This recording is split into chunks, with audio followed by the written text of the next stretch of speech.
Kata ulama tauhid yang ketiga, jadi kalau kita dah beriman, kita dah beramal, tuan-tuan dah ada 2 kejayaan besar ni. Cuma kita nak kena minta kepada Allah Ta'ala supaya kita ditutupi dengan iman. Kita tak nak beriman dah, beramal dah, tapi akhirnya ditutupi dengan benda yang tak baik.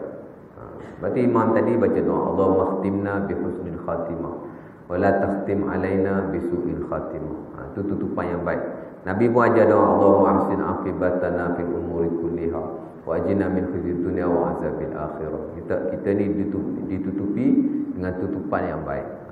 Alaikum, Nabi kata, bi husnil khawatim. Kamu kena cuba mendapat tutupan dengan tutupan yang baik. Itu kita naklah. Nampak? Bahkan kita setiap Jumaat Tok Khatib tu baca, ya ayyuhallazina amanu taqullaha haqqa tuqatih wa la tamutunna illa wa antum muslimun. Bertakwa, kemudian jangan mati melainkan kita mati atas Islam, atas iman. Bahkan setiap Muslim dia kena ada matlamat. Aku nak mati atas iman. Kita doa, Allahumma ahyina bil iman wa amitna bil iman wa ahsyina bil iman wa adkhilna jannata ma'al iman. Nampak? Sebab iman ni tuan-tuan, dia bukan sekadar kepercayaan.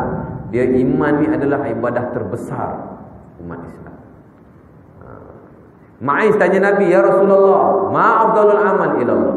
Wahai Nabi, aku nak tahu apakah amalan yang paling besar di sisi Allah. Nabi tak kata semayang, Nabi tak kata puasa. Nabi kata imanun billahi wahdahu, beriman kepada Allah yang Maha Esa. Sahabat tanya aman, sahabat tanya amalan. Kenapa Nabi kata iman? Lepas tu ulama kata iman adalah sebesar-besar amalan. Dia bukan sekadar kepercayaan. Macam juga akhlak, dia sebesar-besar ibadah. Dia bukan sekadar kelakuan kita semata-mata, tidak. Konteks syarak ni dia lain. Nampak? Iman tu nak kena jaga. Jangan syirik langsung. Tadi saya sebut perintah pertama suruh ibadah. Larangan pertama dalam Quran, la taj'alu lillahi andada. Jangan kamu jadikan syirik bagi Allah. Syirik kita nombor 1 tak mau.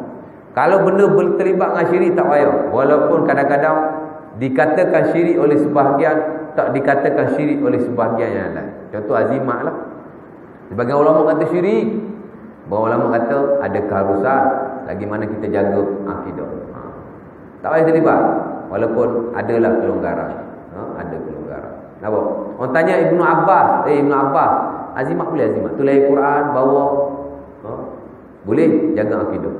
Orang tanya Ibnu Mas'ud, boleh azimat? Tulis Quran, pegang, boleh? Kata tak boleh. Kau dah buka satu pintu daripada pintu syirik. Nampak? Dia nak jaga umat Islam. Tak boleh syirik. Bila kita mati atas iman, jadi kita dah berjaya. Dia panggil tahap yang ketiga. Yang keempat, orang ni bukan kata payah. Dia panggil masuk syurga. Sama ada dia diazab terlebih dahulu ataupun dia dilepaskan dengan syarat yang dipanggil sebagai masuk syurga tanpa hisab. Kita ni tuan-tuan, Allah Ta'ala bagi pada umat Nabi Muhammad, tak ada pada umat yang lain. Dia panggil masuk syurga tanpa hisab. Macam susah ya Ustaz. Ini pemberian Allah Ta'ala pada Nabi khusus. Sama juga pengampunan kepada orang yang mati tak pernah mensyirikkan Tuhan. Ini Allah Ta'ala bagi khusus pada Nabi, special pada Nabi SAW. Bila? Pada malam Isra' dan Mi'raj. Kita boleh cerita pasal Isra' dan Mi'raj, kita duk cerita pasal solat. Sebenarnya Nabi masa Isra' dan Mi'raj, mengikut riwayat sahih Muslim daripada Abu Zar, Nabi dapat 3. Saya dah sebut dah dulu. Nabi dapat semayang, Nabi dapat amanah Rasul. Sebab tu saya kata amanah Rasul tuan-tuan kena hafal. Biar duduklah dada. Kita tak tahu mana satu amalan kita yang akan menyelamatkan kita daripada azab Allah Ta'ala. Maka kita bersedialah dengan amalan yang mudah-mudah. Tak perlu buat yang susah-susah. Ustaz, saya nak berzikir, Ustaz, selawat 10,000 kali satu hari. Buatlah kalau larang. Tak ada siapa larang. Tapi hak mana hak ada jaminan Nabi, kita buat dulu. Amanah Rasul, Nabi kata kita kena baca Allah Ta'ala bagi khusus, special. Yang ketiga, pengampunan kepada orang yang mati, dia tak pernah musyrikkan Allah Ta'ala. Nombor 3 yang paling besar, besar berlakon, tapi yang paling besar, pengampunan kepada orang yang mati tak pernah musyrikkan Allah Ta'ala. Jadi kita kena minta sungguh-sungguh dijauhkan daripada syirik. Dan syirik ni dah ada dua, satu syirik yang zahir, satu syirik yang khafi. Nampak? Syirik yang zahir itu betul-betul syirik lah, boleh kekal dalam neraka. Syirik yang nombor 2 ni syirik juga, tapi dia tak kekal dalam neraka. Umpama riak, takabur, takbur lah, cakap takbur, perasaan takbur. Nampak? Kita ni insya-Allah lah mungkin tidak takbur lah mana. Orang yang ada kekuasaan biasa dia akan takabur dengan kuasa dia. Orang yang ada kekayaan dia akan takabur dengan kekayaannya. Orang yang ada kemewahan dia akan takabur dengan kemewahannya. Orang yang ada ilmu kadang-kadang tu dia akan takabur dengan keilmuannya. Itu semua bahaya betul. Dan orang takabur ni esok Allah Ta'ala akan kumpulkan di satu tempat, dia akan dihalau ke dalam neraka dan dia akan duduk di sana dan dia akan makan daripada darah-darah ahli neraka. Nabi sebut satu riwayat sahih. Yang takabur tak mahu. Adalah kita terlepas cakap kan, cakap astagfirullah. Mulut kita ni tuan dia lebih laju. Kalau kata senapang tu, lajunya peluru tu laju lagi mulut kita. Betul? Sebab tu ada seorang sahabat nama Huzaifah bin Al-Yaman. Tuan dia sahabat yang besar. Dia antara kibarus sahabat besar. Tapi kadang-kadang mulut dia pun lancang jugalah dengan ahli keluarga dia. Isteri dia, anak dia. Dia ngadu kat Nabi ya Rasulullah. Aku lidah aku ni kadang-kadang tak boleh nak jaga jugalah. Ada temaki, termarah kan. Nabi kata, aina anta minal istighfar? Apa sebab kau tak istighfar? Nampak? Contoh kita begitu. Kemudian yang tadi saya sebut tanpa hisab. Allah Ta'ala juga bagi khusus pada kita. Satu hari Nabi duduk dengan sahabat, tiba turun Jibril. Ataupun Nabi bersendirian turun Jibril. Ini hadis sahih riwayat Bukhari. Turun Jibril. Jibril kata apa? Matan saya tak ingat, dia panjang juga. Nabi kata, Jibril kata Allah Ta'ala bagi pada kamu 70 orang yang akan masuk syurga di kalangan umatmu tanpa hisab. Tanpa hisab. Nabi pun tanya, siapa? Siapa yang tanpa hisab ni? Nabi diingatkan orang yang akan beribadah dengan banyak, berzikir dengan banyak, baca Quran dengan banyak. Jibril kata apa? Alladzina la. Macam mana dia kata? Matan tu saya tak ingat.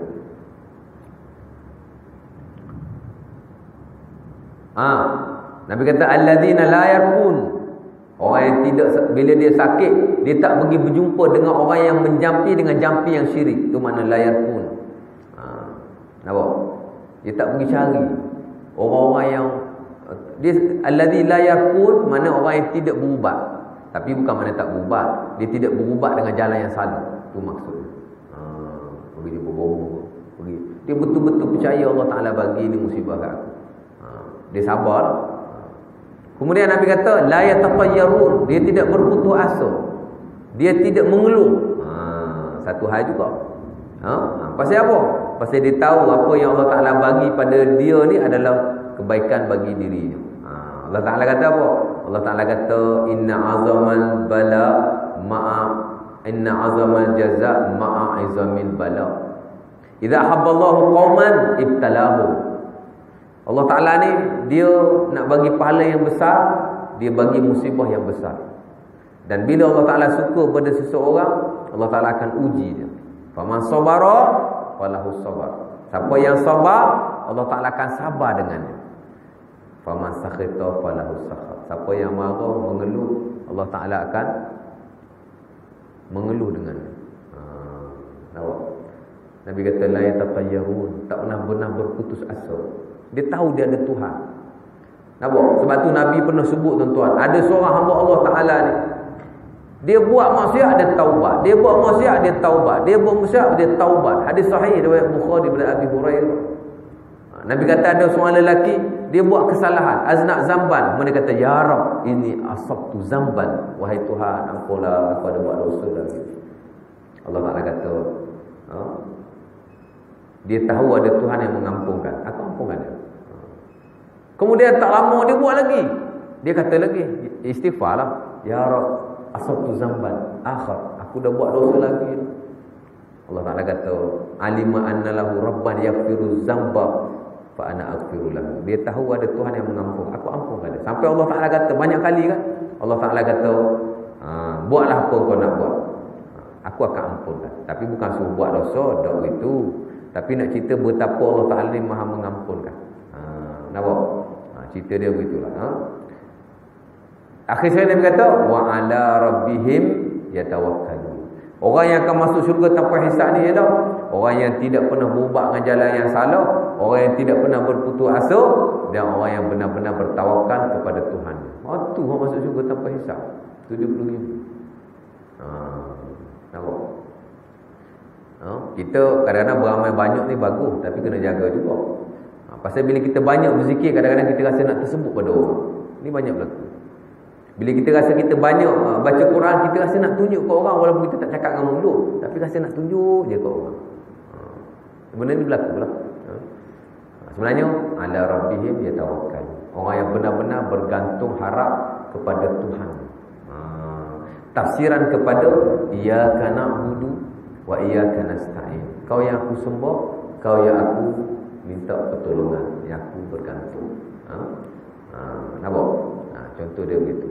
Kemudian Jibril tambah lagi. Allah wahyu direct pada Jibril, suruh tambah lagi 70,000 setiap orang. Dulu TV Hijrah, Dr. Badri Shah Alamuddin, dia mengajar buku At-Tazkirah Al-Imam Al-Qurtubi. Ada bab ni, bab masuk syurga tanpa hisab.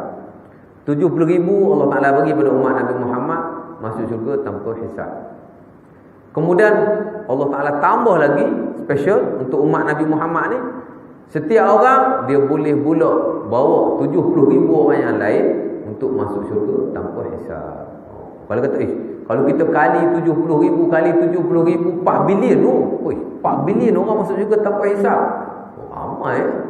Itu perkiraan kita, kan? Nak kira kita, tuan-tuan, satu hari di sisi Allah Ta'ala 50,000 tahun. Satu hari di akhirat 50,000 tahun kat dunia. Tuan-tuan bayang. Dia perhitungan syariat, dia tidak perhitungan zahir macam tu. Nabi kata 70,000 akan masuk syurga. Bawa lagi 70,000, amanah, aku beriman. Kalau kali 4 bilion, 4 bilion lah. Nak kata apa? Kan? Kita tahu kan bilangan orang Islam ni berapa ramai. Contoh dia begitulah. Masuk syurga tanpa hisab. Tapi bukan makna semudah itu. Tapi Nabi ada tunjuklah kat kita. Tuan-tuan lepas tahiyat, tuan-tuan baca fil alamin innaka hamidum majid. Tuan-tuan baca Allahumma hasibni hisaban yasir. 4 patah. Mulai pada hari dia baca. Ni doa untuk minta dengan Allah Ta'ala tanpa hisab. Saya banyak dosa, tak semayang tak buat. Tak kira. Allah Ta'ala tak kenal semua tu. Janji kita doa apa yang Nabi doa. Allahumma hasibni hisaban yasir. Start daripada hari ni baca doa ni. Doa ni Nabi, tuan-tuan, bila dia semayang, terutama semayang malam, dia baca Allahumma hasibni hisaban yasir. Macam tasyahud tu lah. Fil alamin innaka hamidum majid. Tuan-tuan baca Allahumma hasibni hisaban yasir. Imam baik, makmum baik, baca sama je. Tak payah hasib benar, tak payah. Dalam semayang kita tak perlu jamakkan doa. Sebab masing-masing dah baca masing-masing. Tapi bila imam doa seorang, makmum diam, imam kena nak lah, kena ada kami lah, sebab makmum diam. Tapi kalau makmum baca, kita baca, boleh baca aku. Allahumma hasibni, wahai Tuhan, hisapkanlah aku dengan hisapan yang ringan. Allahumma hasibni hisaban yasir. Aisyah ni, tuan-tuan, rumah Nabi ni sempit. Rumah Nabi ni sempit.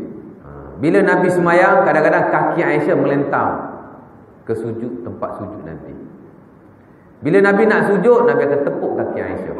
Ada riwayat dia cubit kaki Aisyah, Aisyah akan beralih sujud. Bila Nabi qiyam, Aisyah akan luruskan balik kaki. Rumah sempit kan. Tengok khawatir Syekh Ahmad Suhairi tunjuk model rumah Nabi, Allah sempit. Saya rasa rumah flat tuan-tuan, dapur rumah flat tuan-tuan, dapur rumah flat saya lebih besar dapur flat kita daripada dapur Nabi.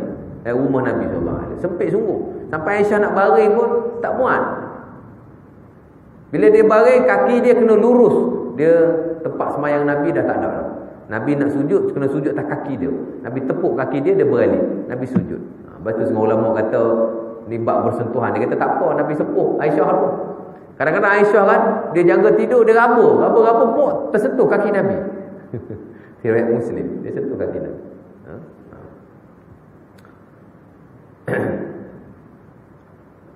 Kan? Nak cerita Aisyah dengan Nabi duduk dekat sangat. Sampai setiap bacaan Nabi Aisyah dengar. Dan Aisyah dengar Nabi kata, Allahumma hasibni hisaban yasir. Wahai Tuhan, hisablah aku dengan hisaban yang baik. Aisyah ni tuan-tuan, dari sudut biasa kita dah faham. Tapi isteri Nabi, orang yang faham syariat, walaupun satu perkataan yang dia dah faham, dia nak tanya lagi Nabi, Ya Rasulullah, mal hisabul yasir? Aku dengar kau doa, Ya Allah, hisapkanlah aku dengan hisapan yang ringan. Apa hisapan yang ringan? Tanya Nabi. Nabi pun kata, ayyuta kitabuhu fayutajawaz anhu. Diberi kita amalan, tapi tidak dibuka bukunya. Kita ni ada kitab belaka tu tak? Minta jangan buka. Itulah maksud doa itu. Nabi kata, Ya Aisyah, manukisha alaihi halakah. Wahai Aisyah, kalau dibuka bukumu, dihitung satu persatu, nescaya akan kena neraka lah dia. Buku kita ni kalau kena buka, tuan Nabi kata kena neraka kita. Sebab tu kita doa, Allahumma hasibni hisaban yasir. Wahai Tuhan, hisapkanlah aku dengan hisapan yang ringan. Apa mana hisapan yang ringan? Diberi buku amalan tapi tidak dibuka. Allah Ta'ala bagi pengampunan terus. Itu mana? Masuk syurga tanpa hisap. Setiap orang umat Nabi Muhammad layak untuk dapat keistimewaan ini. Dia jangan, ni sahabat Nabi je ustaz kok. Tak ada apa susah macam tu. Sesiapa saja yang Allah Ta'ala nak merahmati, boleh Allah Ta'ala bagi. Siapa saja. Yang penting kita doa. Kita kena banyak berharap Allah Ta'ala ni. Jangan berharap kat semayang kita, walaupun kita banyak semayang. Jangan berharap kat ibadah kita. Allah Ta'ala suruh kita ibadah, tapi pergantungan tetap pada Allah Ta'ala. Sebab tu Nabi bila lihat sahabat ni banyak beramal, Nabi kata, la yadkhilu ahadukum amaluhu al-jannah. Kau ni banyak semayang pun, kamu jangan ingat semayang kau ni boleh bawa kau masuk syurga. Nabi kata, kamu tak masuk syurga melainkan dengan rahmat Allah. Sahabat kata, wala anta ya Rasulullah, engkau macam mana? Aku pun sama. Kalau aku ni Allah Ta'ala tak merahmati, aku tak boleh masuk syurga. Bukan kata tak payah beramal, tidak. Tapi beza dia macam tu. Apa yang disuruh kita buat, tapi penggantungan kita tetap pada Allah Ta'ala. Boleh faham? Nampak? Jadi bila kita dah beriman, dah beramal soleh, ditutupi pula dengan tutupan iman, kemudian kita pula dihisap dengan hisapan yang ringan, akhirnya kita diberi pengampunan oleh Allah Ta'ala dengan rahmatnya yang maha luas. Kita lah orang yang berjaya. Dan Imam Ibn Qudamah Al-Maqdisi kata manusia ni ada 4. Ni penutup lah ya. Pertama dia kata sa'idun fid dunya, sa'idun fil mula yang ni. Pertama dia kata syaqiyun fid dunya, syaqiyun fil akhirah. Nauzubillah. Manusia ada 4 dia kata. Pertama, hina di dunia, hina di akhirat. Gagal dunia, gagal akhirat. Ini kita tak mahu lah. Yang kedua dia kata syaqiyun fid dunya, sa'idun fil akhirah. Dia hina di dunia, tapi dia berjaya di akhirat. Hak nombor 2 ni. Siapa yang kehidupan dia jahat tuan-tuan, akhirnya Allah Ta'ala tutupi dia dengan tutupan iman, dan Allah Ta'ala bagi dia masuk syurga tanpa azab. Ada? Dan kalau kita baca kisah-kisah Nabi, Nabi sebut orang terdahulu yang bunuh 99 orang, Allah Ta'ala ampun masuk syurga. Banyaklah kalau nak cerita. Ni dia panggil syaqiyun fid dunya. Kat dunia dia iman tak ada, amalan jauh sekali lah, tapi tutupan Allah Ta'ala. Yang ketiga Nabi kata sa'idun fid dunya, syaqiyun fil akhir. Kat dunia berjaya, bagus, tapi kat akhirat dia gagal. Siapa? Orang yang tak beriman di dunia, mati pun tak beriman. Ataupun orang yang beriman di dunia, mati tidak beriman. Nauzubillah. Dulu Islam tapi murtad. Ni ramai kejadian murtad ni. Kita murtad ni tak semestinya kita declare aku nak keluar daripada Islam. Tak semestinya begitu.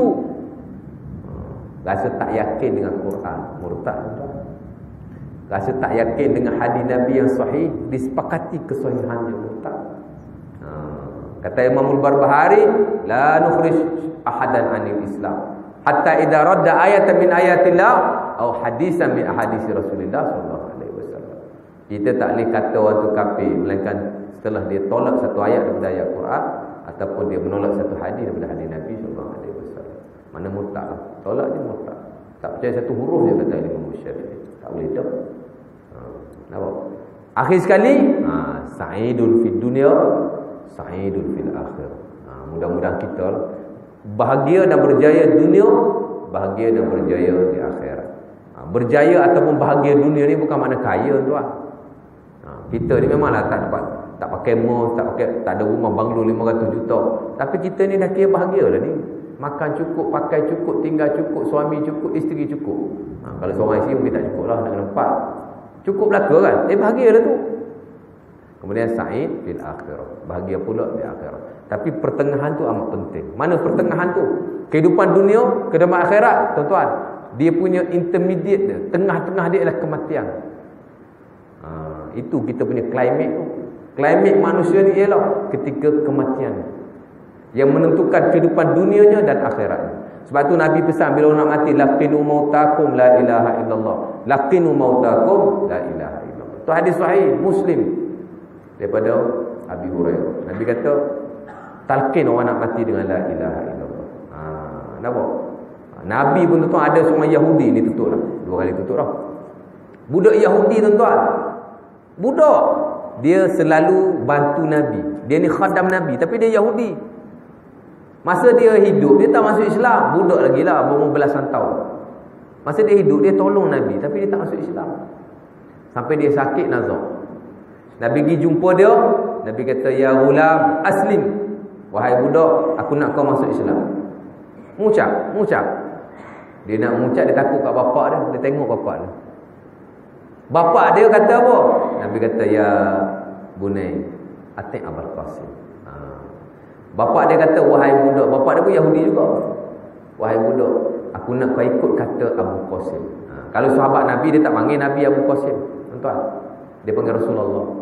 Kalau panggil Abu Qasim ni biasa Yahudi. Atik Abul Qasim. Wahai anakku, kau ikut Abu Qasim. Anak pun dia kata, la ilaha illallah. Mati. Nabi pun kata, alhamdulillahilladzi anqazahu minan nar. Pada budak tu, puji-puji kepada Tuhan yang telah menyelamatkan budak ini daripada neraka. Sebab tu ada setengah qaul dalam ahli sunnah mengatakan, anak-anak orang kafir pun mereka akan diazab. Ada satu qaul lah. Dia ada banyak qaul. Atau berapa nas yang ada. Nabi doa, padahal budak lagi. Nampak contoh dia begitu lah ya. Jadi kita naklah la'allakum tuflihun. Mudah-mudahan jadi milik kita insya-Allah taala. Cuma kita minta banyaklah bertawakal pada Allah taala dan jangan kita terlibat dengan syirik. Dan kita perbaikilah sikit sebanyak ibadah kita yang kita buat sehari-hari, terutama yang wajib-wajib. Nampak? Yang benda kecil-kecil tu biasalah. Kalau kita tahu cara sunnah, kita buat cara sunnah tuan-tuan. Macam tuan-tuan duduk antara 2 sujud. Kan? Ada duduk gelipak kaki ke atas. Kita tahu cara sunnah, kita buat cara sunnah. Tapi tuan buat tak cara sunnah pun dia tak membatalkan solat, tapi dia boleh mengurangi pahala sembahyang. Nampak? Contoh dia begitulah.